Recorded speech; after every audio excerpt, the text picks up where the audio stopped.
मैं Yogesh Sharma Indoria English YouTube channel पर आपका हार्दिक अभिनंदन करता हूं।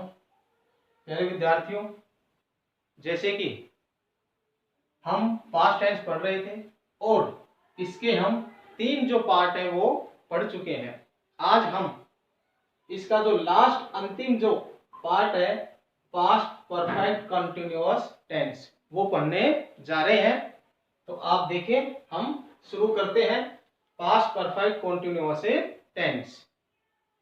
सबसे फर्स्ट में हमने लिखा है, देखिए, आइडेंटिटी, पहचान, यानी इस टेंस की पहचान क्या होती है, कैसे अपन आइडेंटिफाई करें कि इसको हम कह सकते हैं कि भाई ये पास्ट परफेक्ट कंटिन्यूअस टेंस है।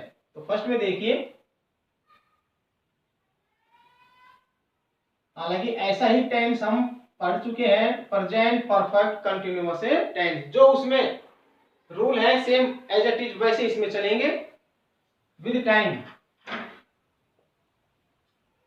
से सब, जैसे उसमें हमने पढ़ा है, उसमें हमने पढ़ा था विद टाइम से सब प्लस में उसमें क्या होता था, रहा है, रही है, क्योंकि वो प्रेजेंट टेंस था।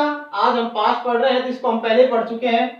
आप देखेंगे कि क्रिया जो होती है उसके एंड में, मेन वर्ब के एंड में आपको मिलेगा रहा था, रही थी, रहे थे। यानी टाइम पॉइंट के साथ से शब्द और मुख्य क्रिया जो होती है यानी एंड ऑफ दी वर्ब आपको शब्द मिलते हैं रहा था, रही थी, रहे थे, यानी से रहा था, ऐसे भी हम कह सकते हैं। तो प्यारे विद्यार्थियों, तो ये इसकी एक हिंदी के अकॉर्डिंग इसकी पहचान। वैसे इसका मीन्स क्या होता है, जैसे देखिए, हम एक ऐसे भी होता है मीन्स, यानी इस टेंस को हम कैसे पहचाने और इसका यूज क्या होता है। जैसे this tense is used for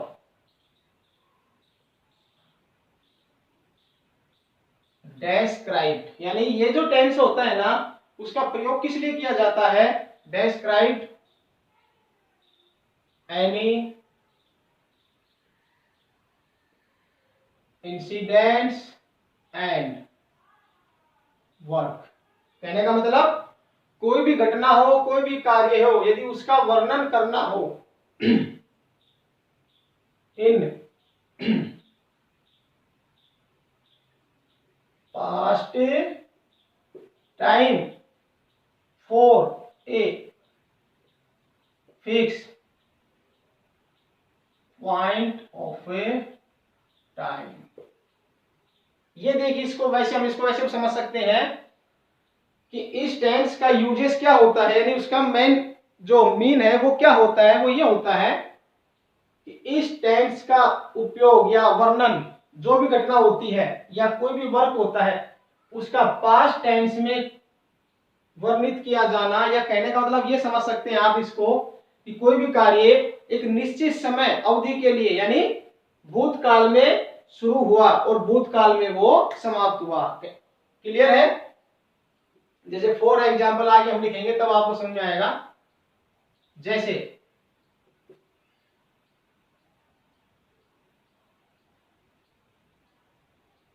इसमें हेल्पिंग वर्ब लिखते हैं, जैसे देखिए, हेल्पिंग वर्ब हैड और हैड के साथ been.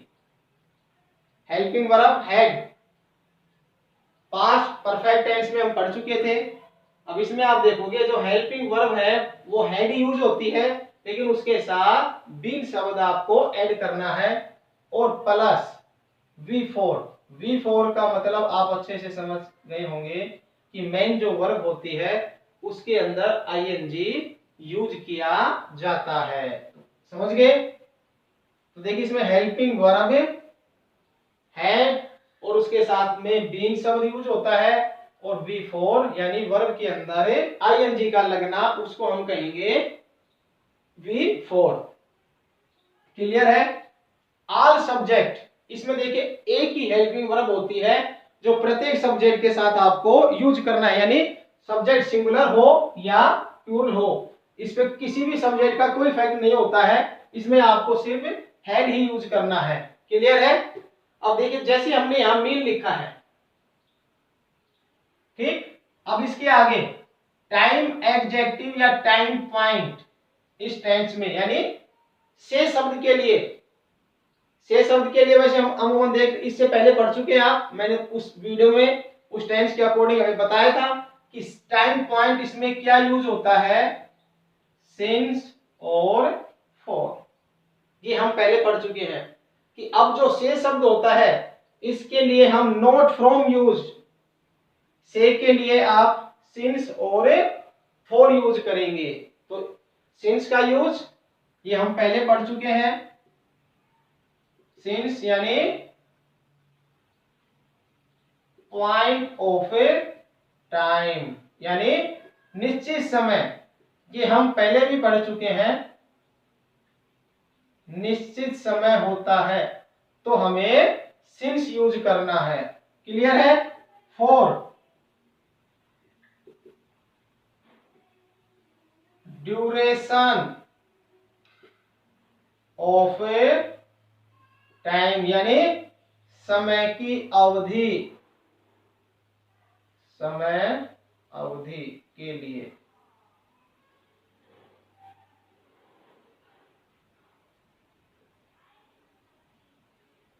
Present perfect continuous tense हमने रीड आउट किया था, उस समय भी हमने सिंस और फॉर का यूज किया है और उसको समझा था। एक बार फिर से वैसे ही, क्योंकि प्रत्येक जो टेंस होगा, 3 टेंस पढ़ने होते हैं, देखिए प्रेजेंट परफेक्ट कॉन्टिन्यूअस, आज हम पढ़ रहे हैं पास्ट परफेक्ट कॉन्टिन्यूअस, नेक्स्ट पढ़ेंगे फ्यूचर परफेक्ट कॉन्टिन्यूअस। तो since for in ending tense में तीनों में हमें ये सिंस और फॉर से शब्द के लिए यूज करना पड़ेगा। तो इसको हम पहले पढ़ चुके हैं। जैसे फॉर एग्जाम्पल हम लिख सकते हैं, जैसे निश्चित समय सिंस संडे, और भी हम लिख सकते हैं सिंस 2009। जैसे मान लीजिए कंफर्म समय हो, निश्चित समय पॉइंट के लिए होता है, और इस इधर हम देखें 4 days, या इधर ये होगा 4 ईयर है, तो जैसे कुछ भी कह सकता है वो 3 years। तो कहने का मतलब विद्यार्थियों, सिंस पॉइंट ऑफ टाइम, निश्चित समय के लिए सिंस यूज करना है, और समय की ड्यूरेशन यानी टाइम, जो ड्यूरेशन ऑफ टाइम होता है या टाइम ऑफ पीरियड रहेगा, उसके लिए हमें फॉर यूज करना है। वैसे भी इसका मैंने सिंपल सा ट्रिक अपन उसमें वीडियो में बता चुके हैं, फिर भी हम बता रहे हैं, वापस एक बार सुन सकते हैं आप, समझने की कोशिश करेंगे कि जहां पर काउंटिंग होता है, काउंटिंग या नंबरिंग, जैसे इसमें दिया हुआ है 3, यहां देखेंगे आप, तो जिसमें नंबरिंग और उसके साथ अगर ड्यूरेशन शो होता है तो आप उसमें निसंदेही फॉर का यूज कर सकते हैं, इसमें कहीं भी आपका फॉर रॉन्ग नहीं होगा। क्लियर है। फिर अब यहां समझते हैं, देखिए मीन्स यानी कार्य भूतकाल में शुरू हुआ, लेकिन निश्चित समय पॉइंट के लिए होता है, वो कुछ समय के लिए जिसमें उसको फोकस किया जाएगा उस टाइम को, तो उसके लिए हम किस टेंस का यूज करते हैं, पास्ट परफेक्ट कंटिन्यूअस टेंस। जैसे एग्जाम्पल के तौर पर हम माने यहां लिखते हैं, जैसे एग्जाम्पल,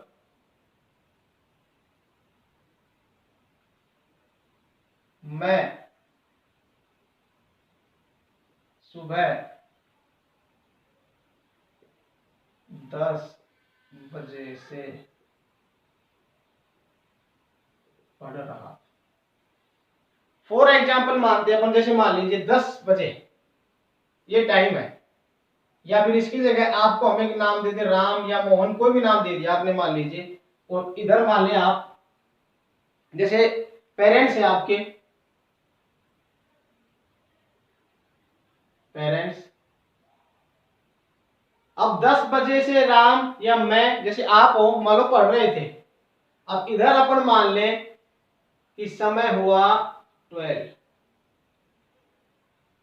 कि 10 बजे से 12 बजे तक आप पढ़ रहे थे। क्लियर है। अब हो सकता है अचानक आपने पढ़ाई यहाँ छोड़ने के बाद अब 12:30 पर आप टीवी देखने लग गए। क्या करने लगे कि आपने टीवी देखना शुरू कर दिया।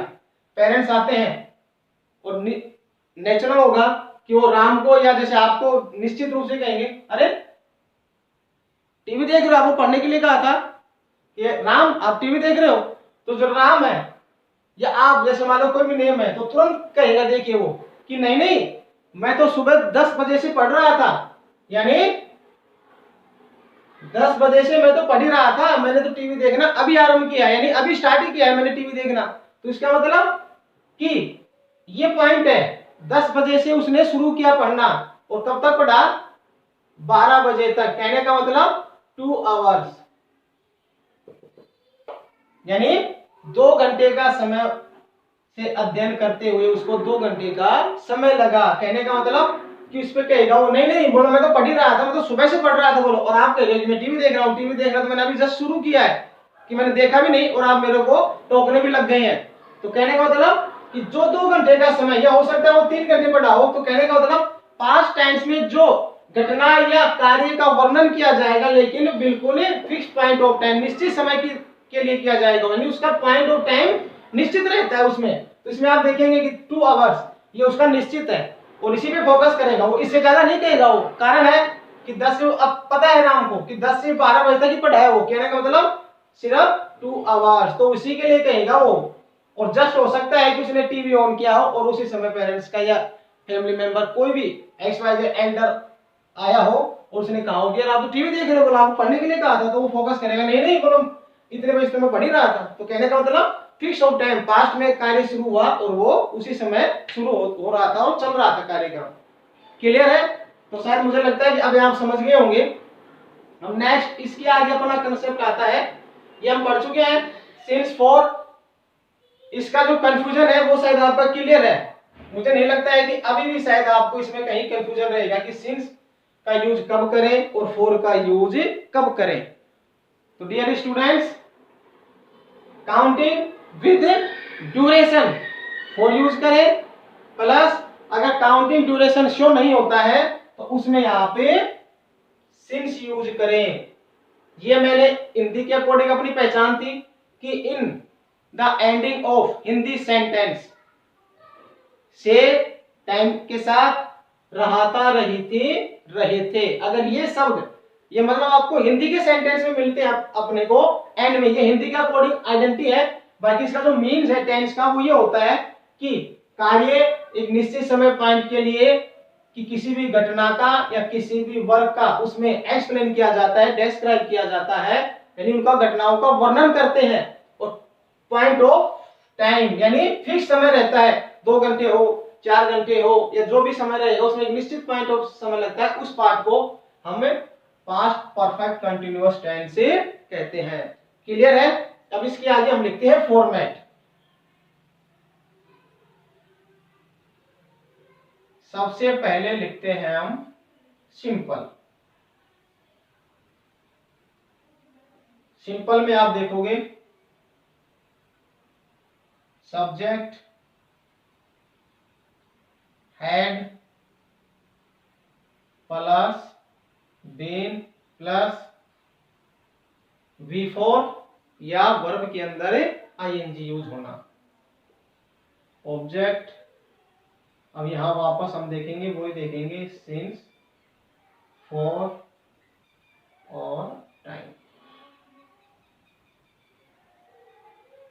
सिंपल का फॉर्मेट हमने लिखा है सब्जेक्ट हैड बीन जो सिंपल हो, यानी कहने का मतलब सब्जेक्ट सिंगुलर हो या प्लूरल हो, इस पे इसका कोई इफेक्ट नहीं होता। ये सारे सब्जेक्ट के साथ सिर्फ आपको हेल्पिंग वर्ब हैड यूज करनी है, क्योंकि इस टेंस में हमारे पास हेल्पिंग वर्ब हैड ही है और सारे सब्जेक्ट के साथ वो हैड ही हमें यूज करनी है।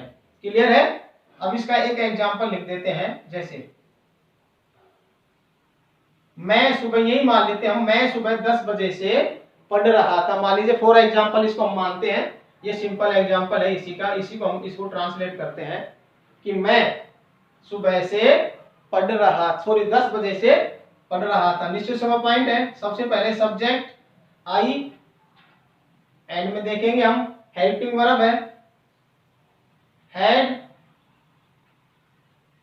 बीन, कार्य क्या कर रहा था, पढ़ना रहा था का मतलब हैड बीन पढ़ना, रीड और हमें क्या करना है आईएनजी रीडिंग। अब से का मतलब फ्रॉम, लेकिन वो यूज नहीं करना हमें, से मीन सिंस या फॉर। अब आप यहां देखेंगे निश्चित पॉइंट, देखिए काउंटिंग इसमें भी आ रही है, आपको लग रहा होगा, ठीक है। सिंस सुबह 10 बजे से, क्लियर है। देखो सुबह भी है और 10 बजे से, तो कहने का मतलब I had been reading since, निश्चित पॉइंट ऑफ समय है 10, आप चाहो तो इसको 10 AM इन मॉर्निंग, या क्लॉक भी लिख सकते हैं आप, सिंस 10 o'clock इन मॉर्निंग, कि मैं सुबह 10 बजे से पढ़ रहा था। क्लियर है। अब इसके आगे देखिए नेगेटिव,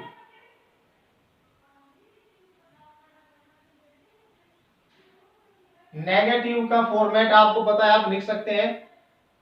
आज हम थोड़ा देखिए, एक एक सेंटेंस को हम वैसे लिख रहे हैं, जैसे सिंपल का हमने लिखा, उसका एग्जांपल राइट किया, उसको इंग्लिश में हमने ट्रांसलेट किया।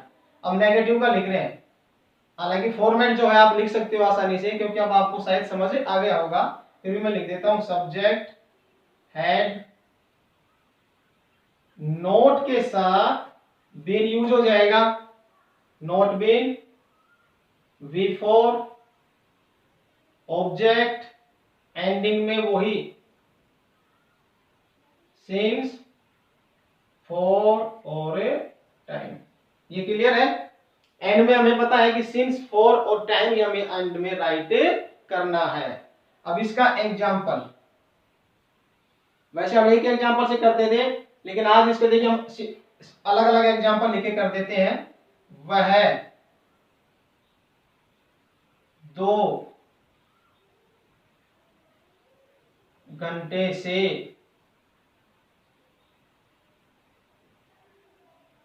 खेल नहीं रही थी, यानी वह 2 घंटे से खेल नहीं रही थी, या हम इसको ऐसे भी कर सकते कि वह 2 घंटे से नहीं खेल रही थी। कैसे भी इसको हम कैसे भी राइट कर सकते हैं। अब हम देखेंगे कि हमारे पास नेगेटिव का फॉर्मेट हमने लिखा हुआ है। अब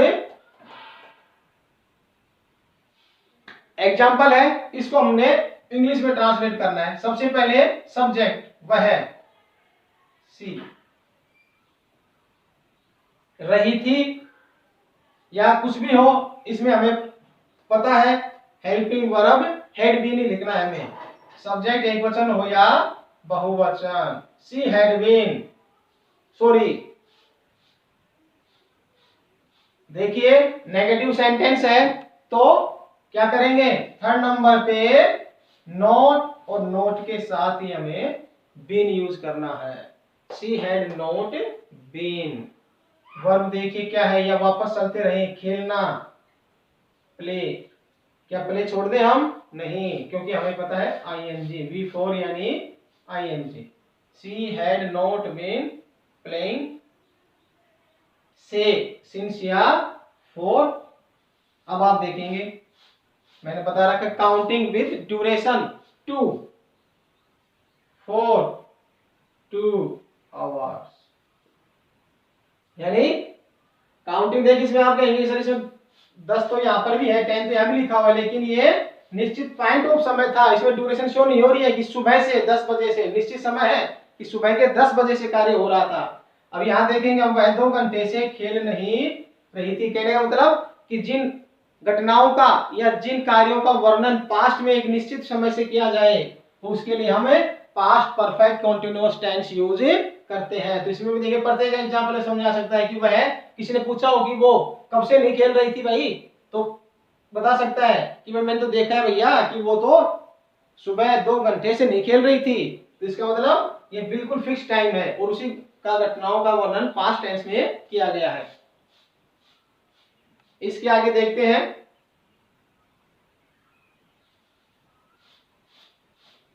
आप चाहो तो, सॉरी हो सकता है शायद नीचे ज्यादा दिखाई ना दे, आप पहले इसका एक स्क्रीनशॉट ले लीजिए, फिर उसके बाद इंटरोगेटिव का हम ऊपर लिख देंगे।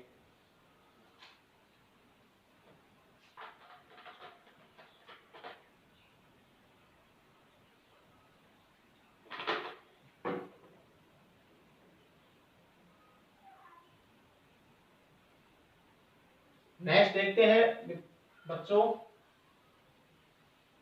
यानी इंटरोगेटिव सेंटेंस का। नेगेटिव का हमने लिख लिया है विद एग्जांपल, उसको देखो हिंदी से हमने इंग्लिश में ट्रांसलेट भी किया है। अब हमारे 2 सेंटेंस पॉइंट बच रहे हैं, negative sorry interrogative and negative, और एक इंटेरोगेटिव।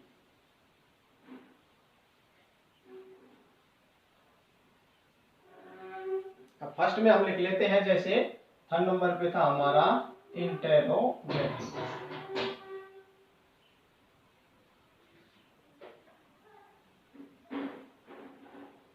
इंटरोगेटिव सेंटेंस, इसका फॉर्मेट हम यहां लिख रहे हैं नीचे, जैसे मान लीजिए यहाँ आ जाएगा शायद।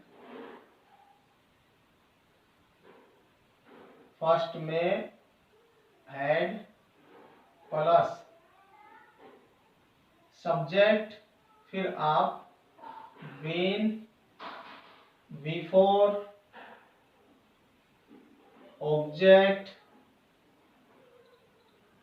सिंस, फॉर,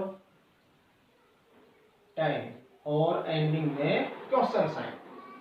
तो ये हमने लिखा है इंटरोगेटिव का। अब इसका एग्जांपल, ये इसका फॉर्मेट हो गया है, क्योंकि पहले हम एक साथ लिख रहे थे, समझ में वैसे भी आ सकता है, ऐसे भी आ रहा है, जैसे भी आपको सूटेबल लगे वैसे आप इसको लिख सकते हैं। अब इसका हम एग्जांपल लिख रहे हैं, क्या वह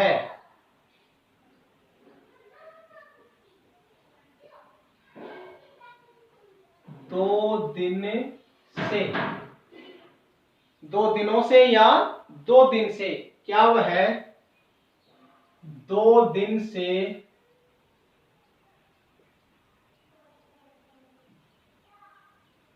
उसके साथ घूम रहा था। देखिए, क्या वह 2 दिन से उसके साथ घूम रहा था, क्वेश्चन हो रहा है क्या। अब यहां देखेंगे क्या का मतलब, सबसे फर्स्ट में हमें क्या राइट करना है, हैड, यानी हेल्पिंग वर्ब।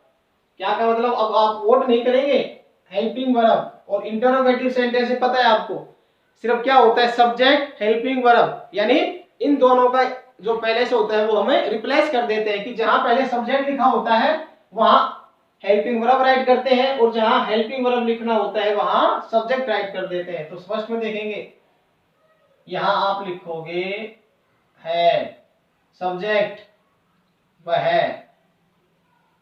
ही, बीन, ये अपने रूल में लिखा हुआ है, बीन, हैड ही बीन, घूम रहा था। देखिए, एक घूमना का वॉक भी होता है, और एक विजिटिंग यानी यात्रा कर रहा था। इसका मतलब कि 2 दिनों से घूम रहा होगा, तो इसका मतलब यात्रा कर रहा होगा, कहीं ना कहीं बाहर घूम रहा होगा। वहां एक निश्चित समय होता है कि वो यही घूम रहा था, तो आईएनजी विजिटिंग, साथ उसके। अब हम देखेंगे का नाउनेबल शब्द है, साथ उसके ने लिख के हमें उसके साथ, had he been visiting with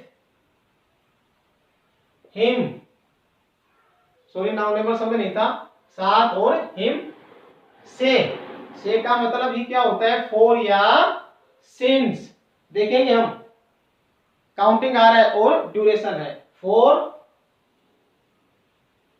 2 days, और क्वेश्चन साइन।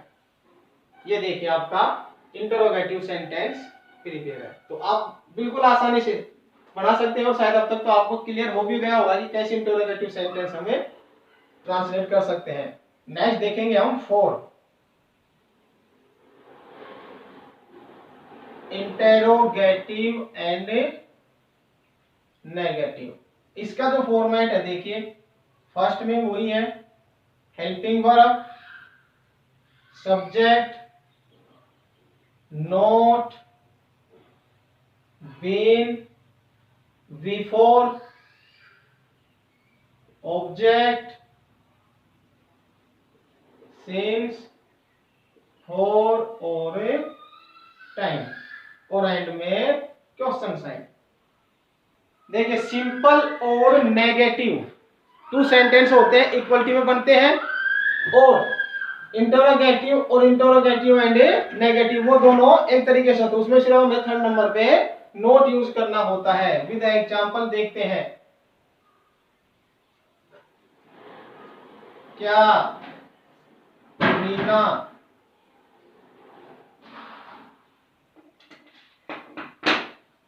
दो महीने से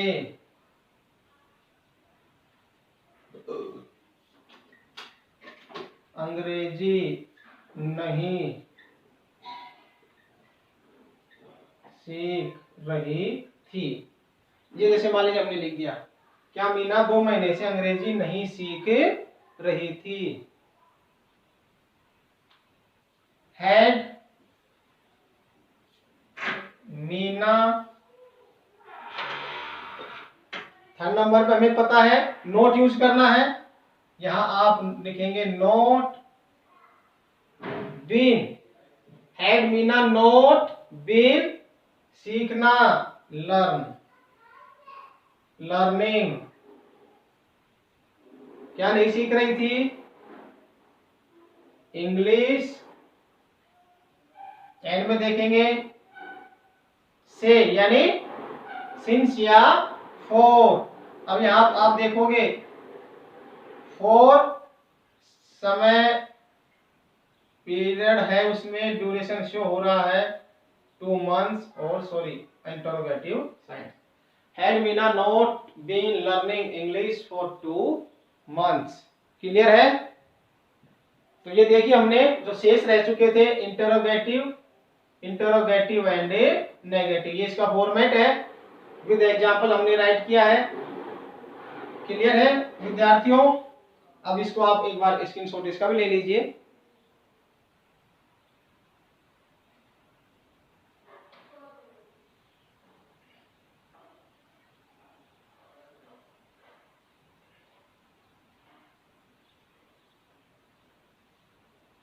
ऐसे ही देखेंगे, एक दो एग्जाम्पल विद और करते हैं हम, ताकि आपको और समझ में आ जाए। जैसे एग्जाम्पल हम लिख रहे हैं हमने,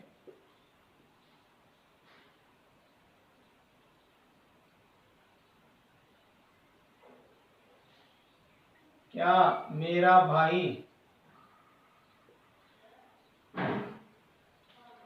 पिछले 2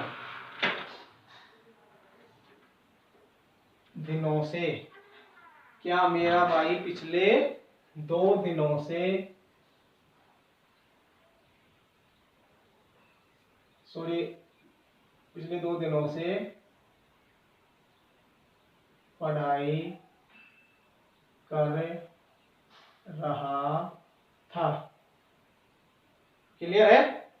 अब फर्स्ट में देखेंगे क्या, यानी हेल्पिंग वर्ब, हैड, सब्जेक्ट आप देखोगे my brother, had my brother. अब उसके बाद बीन, क्या कर रहा था?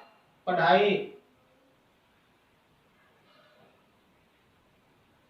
पढ़ाई करना या पढ़ना, आप चाहो तो रीडिंग भी कर सकते हैं, लेकिन हमने लिखा है स्टडिंग। से नोट फ्रॉम यू, यानी सिंस या फॉर लिखना है हमें। अब आप यहां देखोगे 2 दिन यानी ड्यूरेशन और काउंटिंग आ रही है, तो आप यहां लिख दोगे बीन स्टडिंग फॉर। अब पिछले लास्ट 2 डेज, तो ये देखिए, ऐसे आपको इसको इंग्लिश में ट्रांसलेट करना है। क्लियर है विद्यार्थियों? इसके साथ ही शायद आपको समझ में आ गया होगा, ये हमारा टेंस, जो पास्ट टेंस हम पढ़ रहे थे, उसके 4 पार्ट्स जो कंप्लीट हो चुके हैं। और आशा करते हैं कि अभी तक जो हमने टेंस रीड आउट किए हैं वो आपको समझ आ रहे होंगे। और हम बार बार आपसे कह रहे हैं कि फिर भी कहीं दिक्कत आती है, कोई प्रॉब्लम हो, कोई मुश्किल आती है आपको, तो आप हमें लिख सकते हैं, उसके बारे में बता सकते हैं कि हमें ये कंसेप्ट क्लियर नहीं हुआ है। इसी के साथ फिर से निवेदन कर रहा हूं कि होमवर्क आपको सेंड किया जा रहा है, बट आप उसको रिटर्न में हमें सॉल्यूशन कॉपी नहीं शो कर रहे हैं। कल हम नेक्स्ट वीडियो में एक नए टॉपिक के साथ मिलते हैं। तब तक के लिए आपसे विदा लेते हैं। धन्यवाद।